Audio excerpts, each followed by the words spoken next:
Pretty easy hauling today. We had a meltdown and the snow feels pretty packed.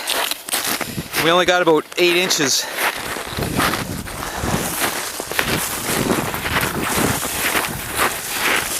So I'm just backing up my snowshoes here to film this. You can see that we're not sinking down, so this is excellent early conditions.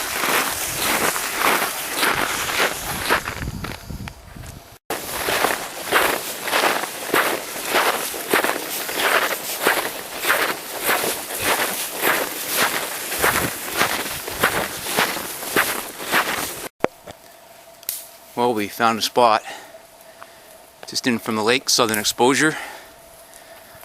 Old man's over there collecting some spruce and balsam boughs.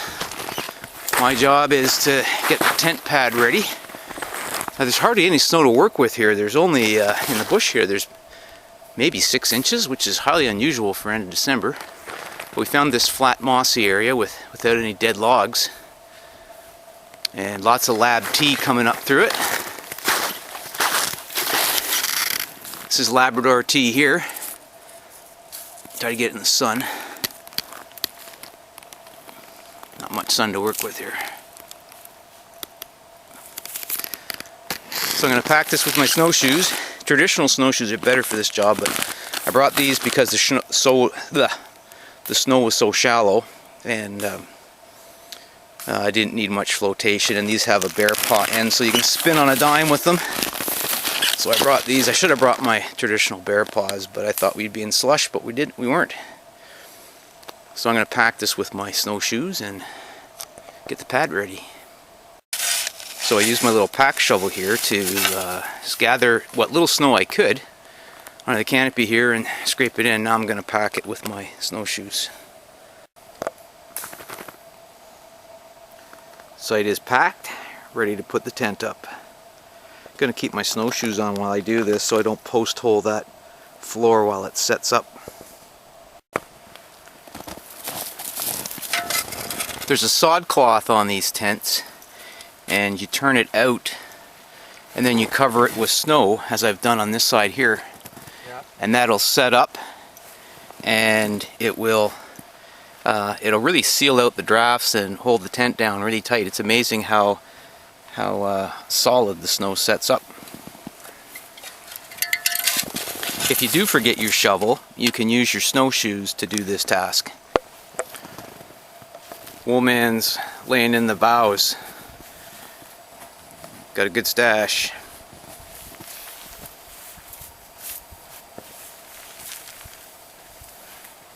Doing it traditional style, weaving them down thick, sharp end first, with the branches sticking up on an angle to make it nice and fluffy.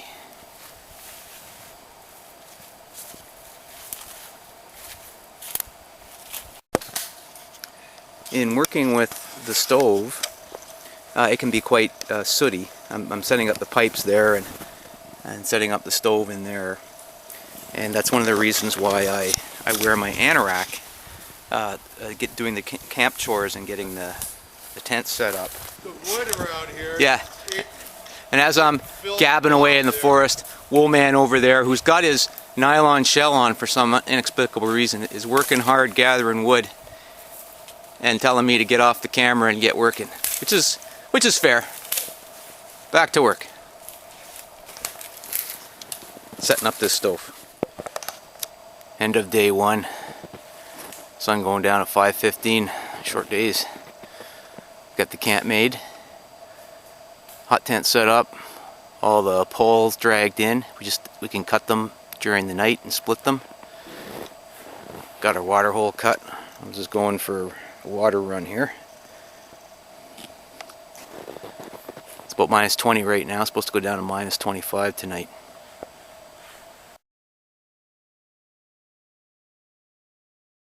I'll show you in the bush here where we have our camp. It's a forest of jack pine and black spruce. Tons and tons of wood available for our fire.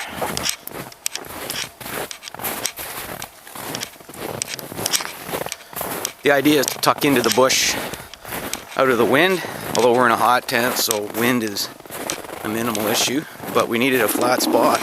I had to go all the way in here to find a flat open spot.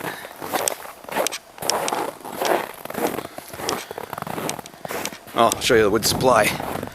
Forgot. Lots and lots and lots of dry wood. Dead standing. Cut it up. Hey, wool man, there, are you decent? I got the video going here. Yeah. Gonna show the inside of the tent. Good morning, everyone. Good buddy, wool man.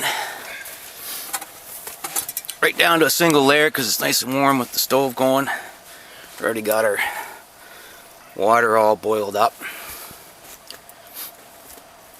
Let's take a look at that fire.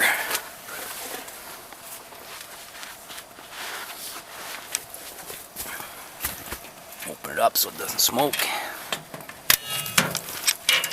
Look at that.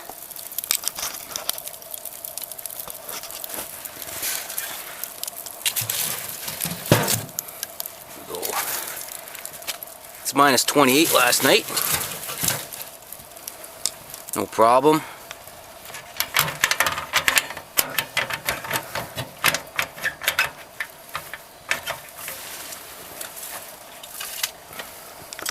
Stuff drying. Bags off to the side. Spare liners.